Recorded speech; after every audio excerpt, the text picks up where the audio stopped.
Hello everybody and welcome back to my channel. It is Dinky here today and we continue on with Elorea. Yes, so this is I think their third collection. I think it was the third one released, but don't quote me on that. And it is Timeless Legacy. Yes, so there are 4 scents in this. I don't know too much about this, but basically it says the collection embodies the resilience and beauty of Korea's heritage with fragrance through the olfactive expression of cultural fashion, architecture, customs, and culinary traditions. And this is their ad. Oh, the lovely handbook. That's not the handbook, that is. You see it very briefly. So there you go, traditional wear basically. And I could go through the whole thing and tell you what it is, but we're not going to do that today. This isn't a travel or historic channel, so there you go. Though I do talk about a point at the end if you're interested in my experiences in Korea, but we're here for the fragrance at this point. So basically there are 4 fragrances here, and what I'm going to do is just go this way and pick one. It just makes it a lot easier than shuffling them around in a bag. I'll be doing that again with some of the bigger collections, but these are all so nicely done that I don't need to. Okay, so I am going to start with Git. It apparently is the first one, Git. So this one is actually a little bit more expensive than some of the other ones in the other collection is what I'm finding. This one is $155 for the 50 milliliters, and it is $230 if you go for the 110. So this one is a little bit more spendy, and it's a sophisticated floral scent inspired by the elegance of the traditional Korean clothing, the hanbok, which I just spoke about. Git represents the unique color design of hanbok, and there's a Korean saying, even a fleeting touch of a Git signifies fate, which emphasizes the significance of every interaction. So very interesting. The hanbok basically is a traditional outfit worn by everyone in Korea. Not anymore, but back in the day. You will still see it at special events sometimes, like weddings and things. The parents will sometimes still wear those, I think a lot of the time. Different for men and women, of course. Beautiful pieces. So that's what this represents, is the color of the hanbok, I think specifically for the female. So I actually have smelled this one before. I have. And it was beautiful.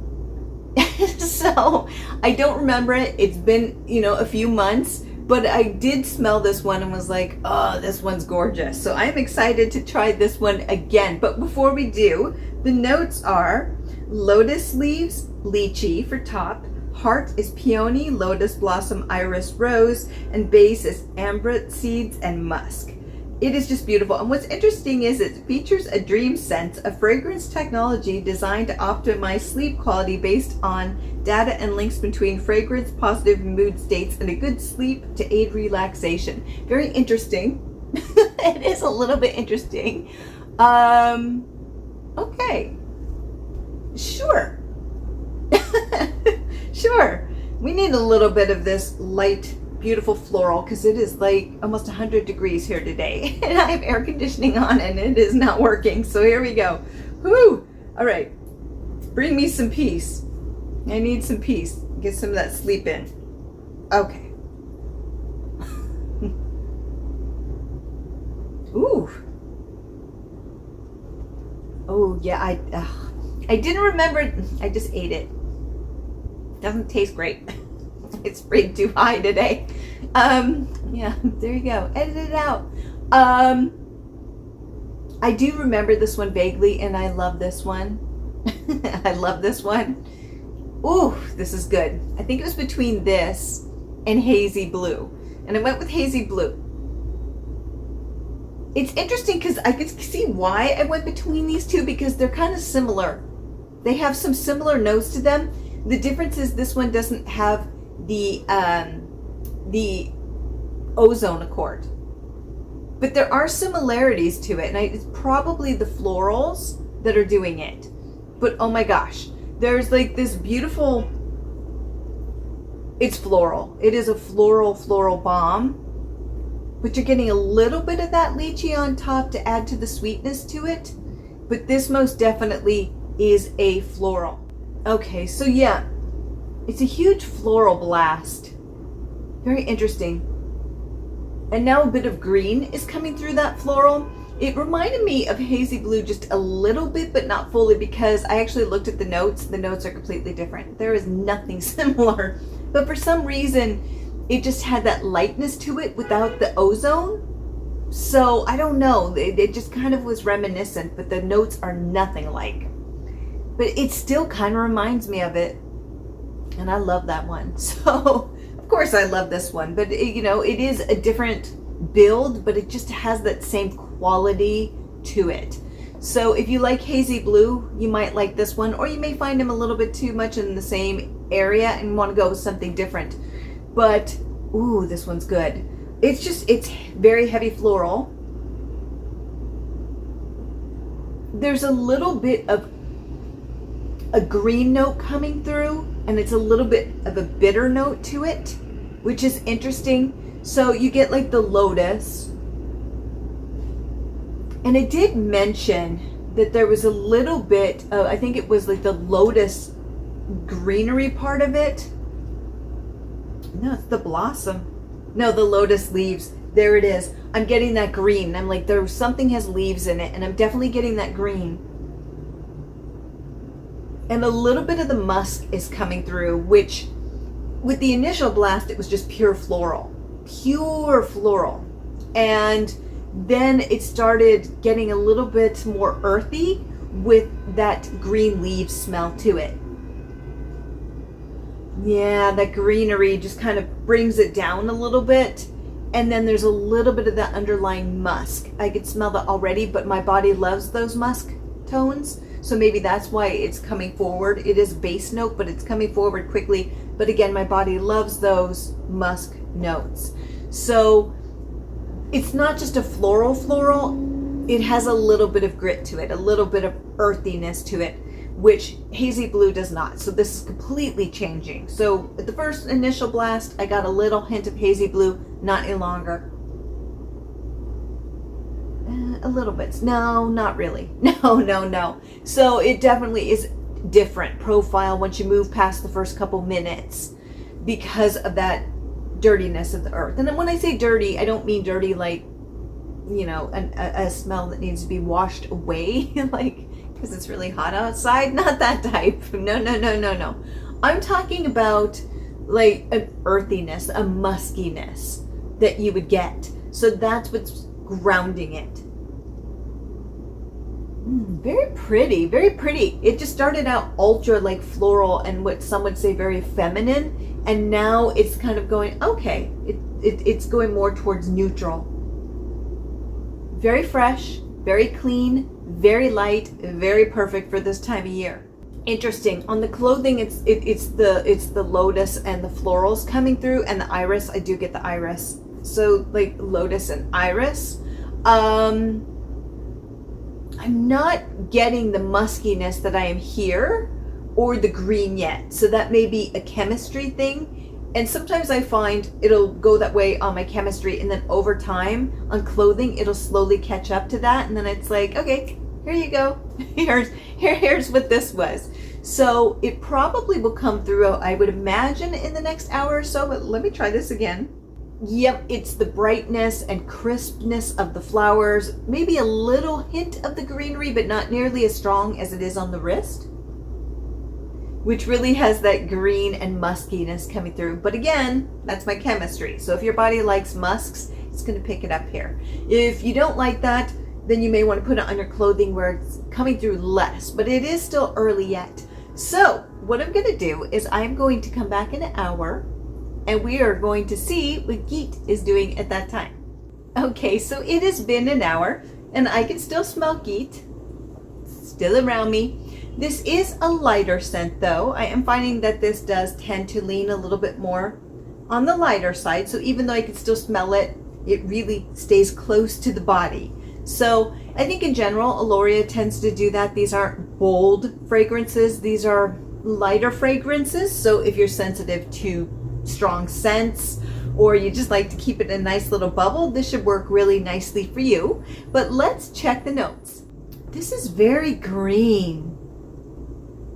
very interesting. It's very much a green scent, almost with an aquatic nature to it. Yeah, and I think that's coming from the lotus. It has like greenery with slight floral and an aquaticness to it, with a little bit of musk. But that's because of my skin. It really loves the musk. It actually reminds me of something, and I think it's not made anymore. It's beaver from Zoologist. It kind of reminds me of that, or dragonfly.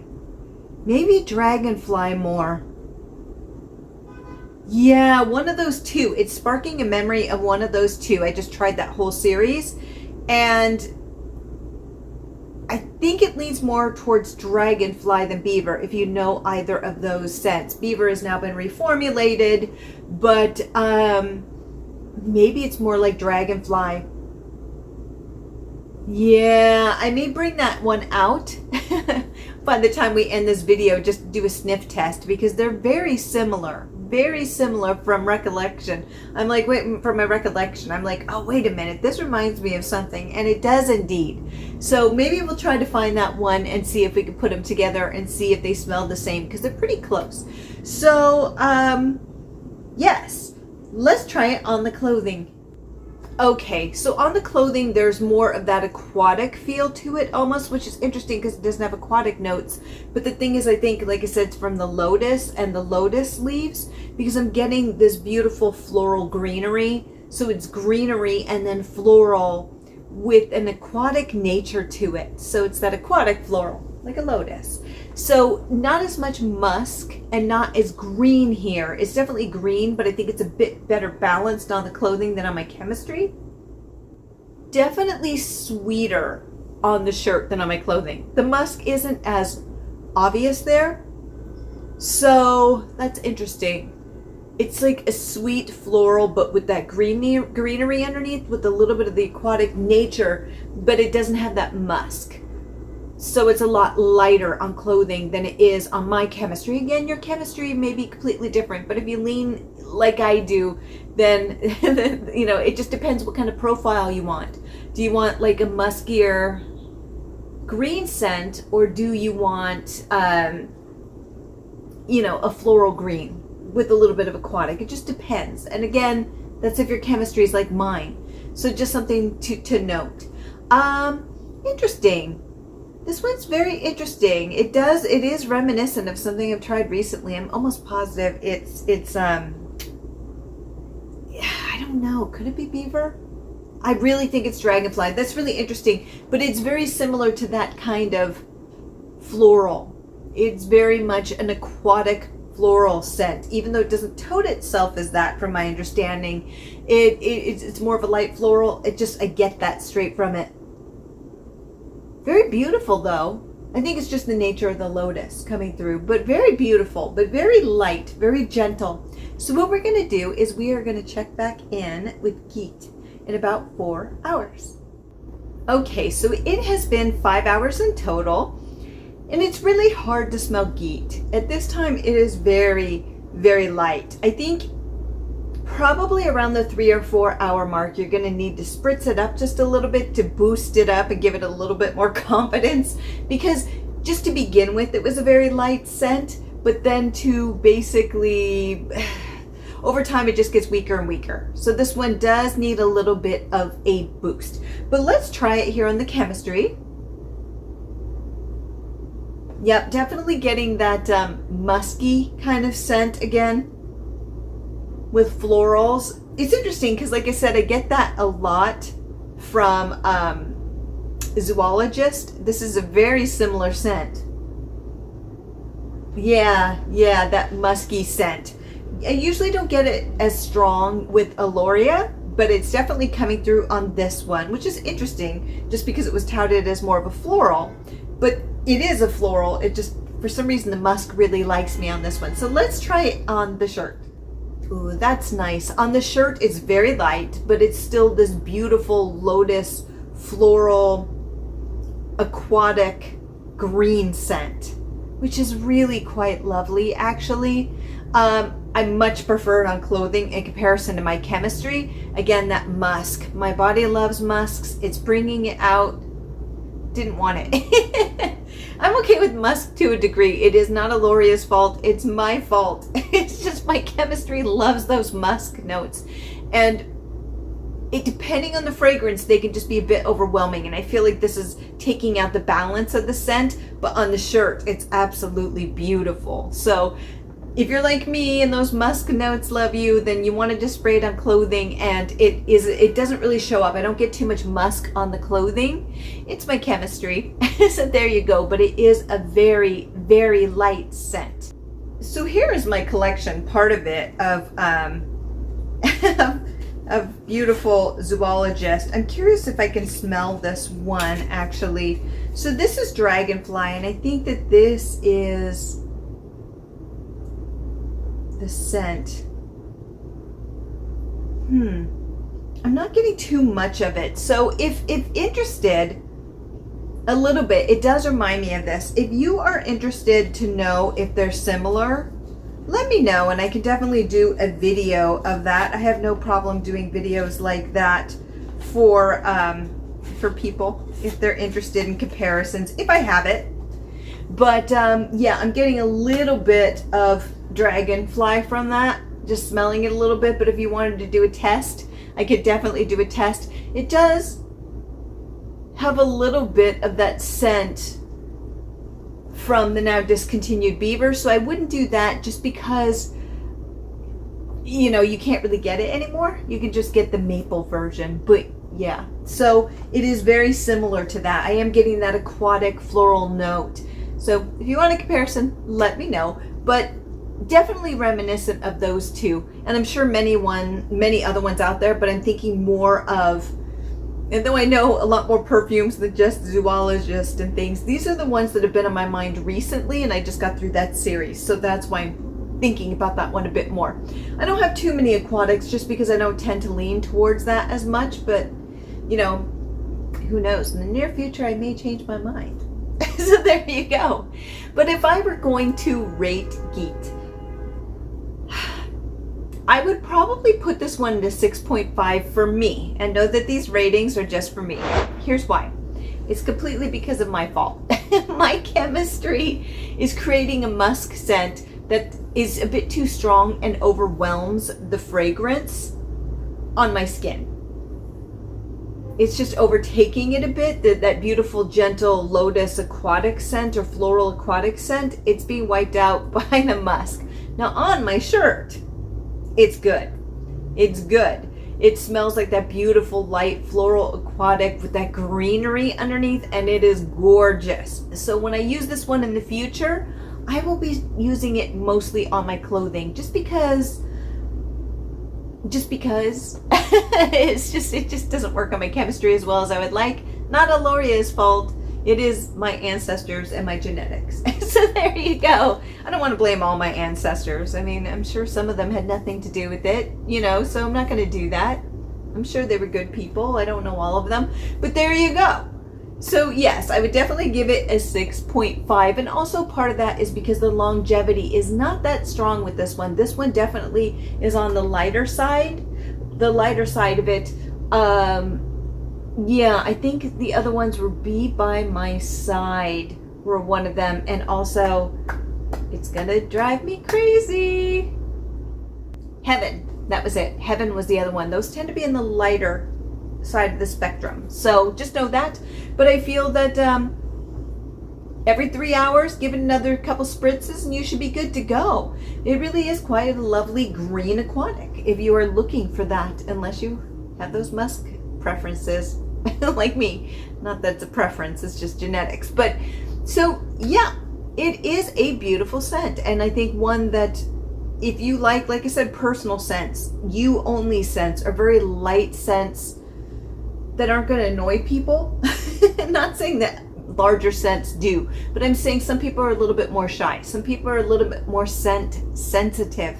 So this would be more for you. And I think in general, Elorea tends to lean that way. It's a very easy brand to wear. And I think that's kind of what they're going for. It's not for like, hey, you know I'm here 2 blocks away. That's not the type of brand it is. So Just know that going into it. So, with that, have a fabulous day, my friends, unless you are here for the cultural note. Yes, I think we are on 9. Yeah, we are on 9. Wow, time goes fast when you're having fun. Okay, so an experience I really loved when I was in Seoul. This actually was right where I was staying by, so this worked out really well. This is a handful to say, even with somebody who understands Korean okay. It's a mouthful, so bear with me. Cheonggyecheon, I think it is. Cheonggyecheon. Okay, so what this is it is a walkway. I'm probably done saying that because it's a mouthful. So it is a walkway in the middle of Seoul. And basically, Seoul's surrounded by water. The Han River is everywhere. So in the middle of Seoul is crazy. It is bombastic. It is, there's a lot going. It's not like New York City bombastic or, no. It's a lot more civilized than New York City or some other cities in the US. I think New York City is probably the mover and the shaker of all of them, but it's not like that. It's not like London. That could be a little bit crazy. It's more of, it's crowded, but it is much like Tokyo in that though there's a lot of people, it doesn't get too crazy, but there's a lot of movement, a lot of things going on, lights, cars, people, because there's a lot of people in the space. So it was a really nice place to kind of walk on and enjoy. So what you can do, it's in the middle of Seoul, and you can walk down the stairs, and there's a lot of art installments there, and in the middle there's like a light stream going through, not deep, but a stream. And what they've done with that is kind of upgraded it and restored it. In the 1970s, from my understanding, it was very different. It was a very different vibe than it is now. And I was told a story when I was there that people used to wash their clothing in the water there. And somebody can correct me if I'm wrong, but somebody at one of the museums told me what they would do is, and there used to be old pictures, the ajumas, which are usually like ma'am, older ladies in Korean, but I mean, it kind of depends. If you're 6, an older lady is 20 and up. So there you go. But it's more of anyone that's just older. It's kind of like sir or ma'am here in the US a little bit. So the ajumas would come out with their laundry and clean them right there. And eventually I think the city of Seoul said, you can't do that anymore. We don't want to do that no more. You got to go elsewhere. You got to do it a different way, because they wanted to update Seoul so it could be a world contender, which it is now. So a few things had to change. And so what they did was they updated this area into a big art installment. And it's really cool because there's arts everywhere. So you walk around, there'll be little light shows, or just tiny little light shows, nothing too extravagant or loud, but you just walk along it. Especially at night, it's really cool because you have the tall buildings surrounding it and the lights of Seoul. And then you walk down in this area. It's like passage walkways are above it. You walk through it, and then you can get out at any time, or you can go down into it at any time. And it's just, here's the streets, here's the art installment down below with the stream running. And there's a whole bunch of different artistic things that you can look at and watch. And what I liked about it is you grab a snack, you could grab a drink, and you could just sit there. You could sit there quietly, get away from the craziness of Seoul, and you could sit down on the steps, very clean in comparison to other cities, and just enjoy the day, talking to a friend or people watching or looking at the art. I really love this. Me and my friend, we went there a couple times just at night to get away. You can walk there, and we wanted to get to a certain street. So we just walked that walkway and then came back on the passenger walkway area and joined the rest of Seoul. But it was just a nice way to escape the grind a little bit, because it can be a lot. There's a lot going on in Seoul, and sometimes you just need a breather. So there you go. It's a nice place to sit too. And like I said, enjoy a snack, a drink, talk to friends, people watch. Go into your own world. I noticed a lot of people were by themselves and listening to music or talking on the phone or just sitting there watching things. So it was a nice place for the locals and for the tourists to go. But it was just a nice, relaxing way to end the day. So yes, that is definitely a big thumbs up for me. Big thumbs up, easy to access, and just a nice relaxing way to spend your day in Seoul. Well, not your whole day, but when you need a break. So yes, with that, have a fabulous day, my friends. Bye.